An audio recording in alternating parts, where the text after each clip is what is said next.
Halo semuanya, selamat datang di sesi bedah materi kita kali ini. Sebagai profesor kalian hari ini, saya benar-benar excited untuk mengajak kalian menyelami lebih dalam dunia arsitektur sistem terdistribusi. Spesifiknya, kita bakal fokus ke satu fondasi rahasia yang bikin internet kita tetap jalan lancar, protokol konsistensi. Yuk langsung kita mulai? Coba bayangin ini deh, kalian lagi jagoan pengisian KRS atau registrasi mata kuliah. Ribuan mahasiswa login di detik yang sama, dan tiba-tiba portal kampus crash. Nah, ini memunculkan satu pertanyaan engineering yang luar biasa penting. Gimana caranya sistem raksasa berskala global tetap hidup dan melayani user, bahkan ketika server utamanya literally terbakar? Jawabannya ada pada trik distribusi data. Hari ini kita bakal kupas tuntas arsitektur di balik keajaiban itu lewat 4 topik utama, mulai dari konsep dasar replikasi dan konsistensi, protokol berbasis primary, protokol tulis terreplikasi, protokol koherensi cache, sampai kesimpulan akhir. Pertama-tama, kita harus ngomongin soal replikasi dan dilema konsistensi. Ini fondasi wajib banget buat engineer yang mau paham soal kelangsungan hidup sebuah data. Biar data registrasi kuliah kalian nggak mendadak lenyap kalau server mati lampu, kita pakai teknik yang namanya replikasi.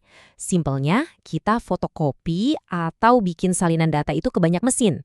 Tujuannya apa? Ya jelas buat ningkatin keandalan dan performa. Tapi wait, ini justru memunculkan masalah raksasa baru, dilema konsistensi. Gimana caranya kita mastiin semua salinan tadi tetap identik persis waktu ada yang nge-update datanya? Bayangin skenario aslinya di lapangan. Kalau satu mesin cadangan mendadak crash, sistem nggak bakal panik. Kita tinggal oper aja penggunanya ke mesin cadangan lain. Sistem tetap jalan, datanya aman. Plus kalau kita taruh data itu secara fisik lebih dekat ke lokasi user, loading sistem bakal jauh lebih ngebut. Tapi, coba pikirin pertanyaan retoris ini. Kalau kita punya banyak banget salinan, gimana caranya jaga sinkronisasi sempurna waktu ribuan mahasiswa ngubah data barengan? Terus gimana jadinya kalau ada mahasiswa yang baca data dari server yang ternyata belum sempat nerima update terbaru? Disitulah protokol konsistensi jadi penyelamat sistem kita. Oke, masuk ke solusi teknis pertama kita, protokol berbasis primary. Ini sangat populer dipakai di dunia nyata loh. Di model ini kita punya satu server utama alias primary yang jadi si bos pengatur modifikasi. Ada 2 variannya. Pertama, remote write. Bayangin ini kayak kelas yang cuma punya satu not tulis di depan, semua orang harus nyetor tulisan ke dia. Kedua, local write. Kalau yang ini ibarat ngoper spidol ke siapa aja yang mau nulis di papan tulis, hak jadi si bos pindah langsung ke mesin yang lagi butuh nulis. Kalian bisa bayangin betapa fleksibelnya pendekatan local write ini. Status primary itu literally bermigrasi kemanapun aksi itu terjadi. Ini game changer banget, karena klien bisa bikin modifikasi berkali-kali di komputernya sendiri secara kilat tanpa nunggu koneksi jarak jauh. Baru nanti update-nya disebar ke backup lain. Lanjut ke kategori berikutnya, protokol tulis terreplikasi. Di sini kita mulai melepas ketergantungan dari satu server utama. Pada active replication, kita nggak sekedar ngirim hasil perubahannya, kita ngirim operasi atau perintah kerjanya ke semua replika. Tiap replika bakal mengeksekusi instruksi itu. Tapi ingat, poin pentingnya ada di metode totally ordered multicast. Kenapa ini wajib? Karena kalau 10 mahasiswa berebut masuk kelas yang sama, urutan daftarnya harus diproses persis sama di semua server di dunia. Kalau beda urutan, kacau datanya. Ada juga pendekatan yang menurut saya super elegan, yaitu voting berbasis quorum. Alih-alih pakai satu bos, server-server ini pada dasarnya harus membentuk sistem demokrasi untuk nyetujui perubahan. Mau baca atau nulis data, kalian harus minta izin dan kumpulin suara dari server sampai jumlah minimal atau quorum terpenuhi. Dan matematika di balik sistem voting ini krusial banget. Kalau hitungan quorumnya sembarangan, bisa-bisa terbentuk 2 grup mayoritas yang nulis di waktu bersamaan tanpa saling tahu.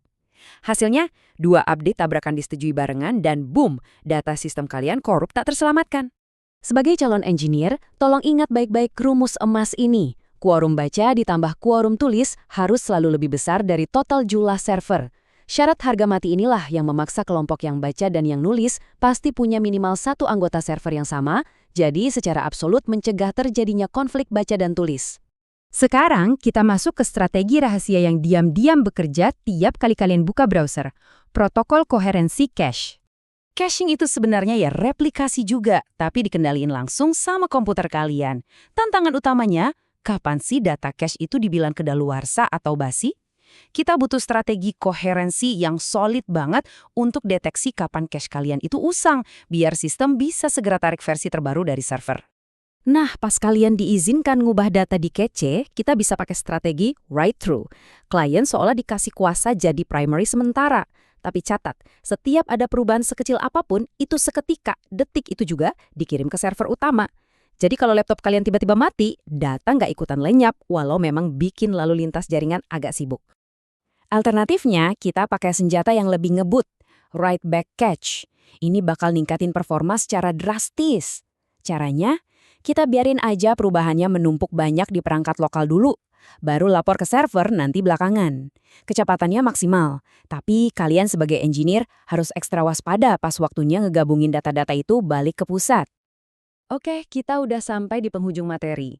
Setelah membedah semua kompleksitas tadi, apa sih benang merah yang wajib kalian bawa pulang dari sesi ini? Intinya gini, semua arsitektur keren tadi diciptakan untuk dua misi utama, bikin sistem berlari secepat kilat dan mencegahnya down pas krisis terjadi. Replikasi ngasih jaminan data kalian selamat. Protokol primary bikin alur penyelesaian konflik jadi rapi.